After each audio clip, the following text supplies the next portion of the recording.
Good. Well, Gaffer, obviously plenty of celebrations and a lot of excitement on Tuesday night, but I guess it's back to business now and we'll focus on Crewe. Yeah, it's been a tough couple of days because you want to celebrate it, but then you're also aware that you want to win the league as well. So we give them a couple of days off. Tuesday was a really late night with what happened with the floodlights, and then obviously stayed in the changing room for that little bit longer. Then we went back out to the supporters. So I only think it's right that we enjoy it, but we have a responsibility now to make sure we've trained today.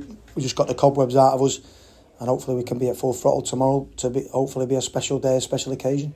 Obviously, looking back at that Gillingham game, obviously you want to do your analysis and stuff. The first 20 minutes or so up until that red card, Orient looking maybe as good as they've been this year, and then the remainder with 10 men.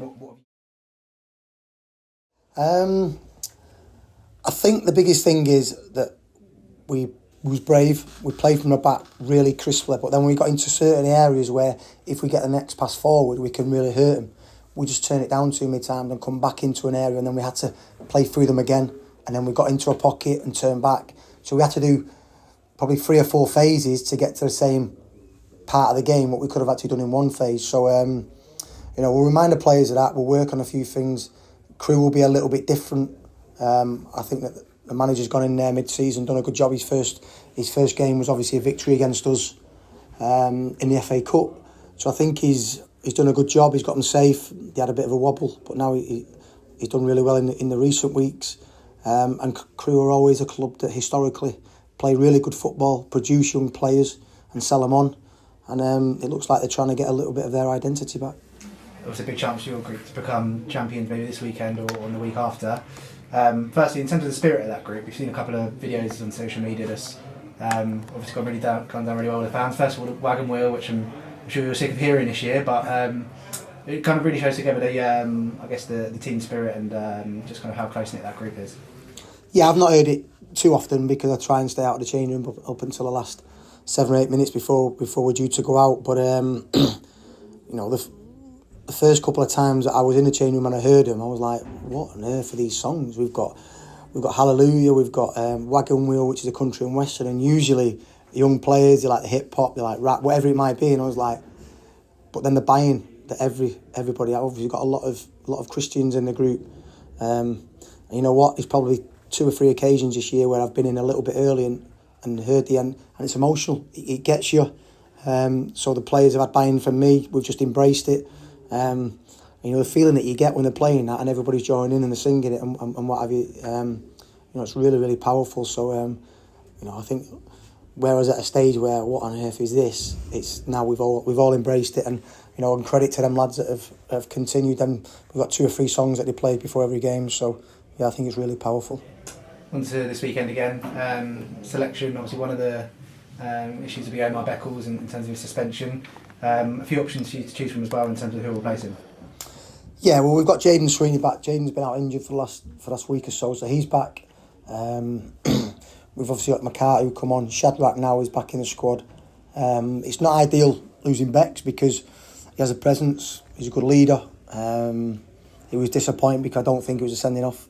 I think he's made contact, but I think the lads headed it that far. It's in Vigouroux's hand before the lads even took another step. So that was disappointing. Beckles will have to sit out the next 2 games, and it could be really, really big games for us.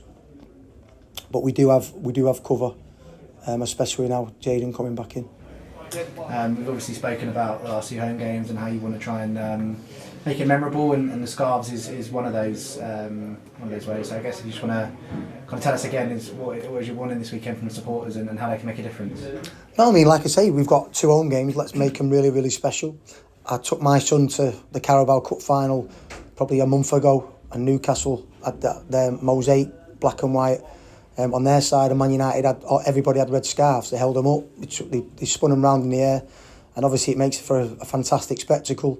I still have the videos on my phone of me and my son and my dad that day, and I'll look at them memories on my phone, forever. So, if we can everybody bring a red scarf, put it in the air when the players are coming out, let's make it a great atmosphere. And it's, to be fair, me asking for a scarf in London towards mid-end of April is not usually, usually be a little bit sweaty, but the weather's not so great. So bring your scarf, enjoy it, and let's make it But the players need energy now. You know, we don't want to relax. We'll try our best to make sure that we don't come out of top gear. But it can be difficult at this stage of the year when you've achieved so much, just to have that drop off. So we need an extra 10% from the supporters. They give it us all year.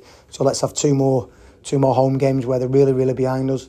I would imagine we'll take a good amount to Mansfield, and then obviously the last day of the season, 26,000 away at Bradford will take care of itself. It's an easy game to get motivated for. So, like I say, let's just keep making these memories, because, like you mentioned the videos before, I see Ada doing the fist pump. That was brilliant for me. The reactions of every member of staff and players around him show how much affection that Ada is held in. You know, when you get his little tiny legs doing the little steps and then his little fist pump.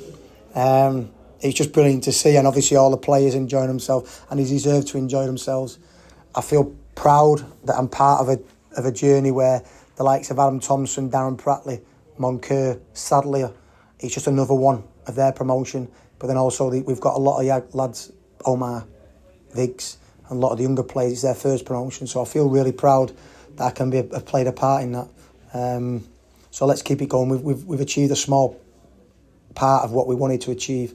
But for me now, it would be a bit of a damp squid if we don't go and try and win the league. You speak about that kind of motivation and the emotions of it. Is the other half of it now almost ruthlessness?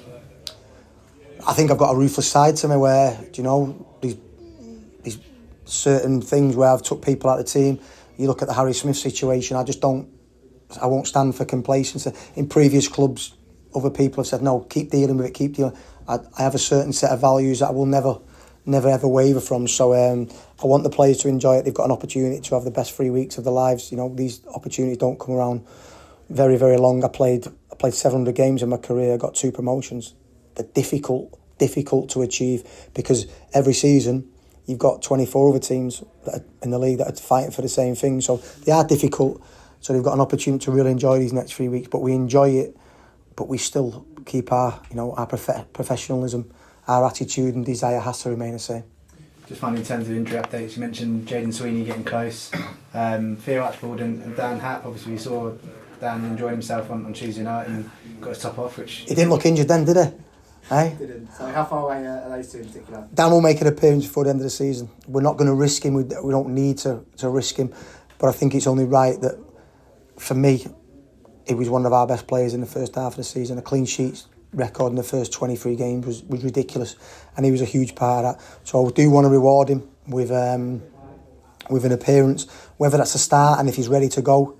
It might be too much of a risk, or whether it's bringing him on for a small period of the game at the end and make sure that he gets that ovation, which I feel he deserves.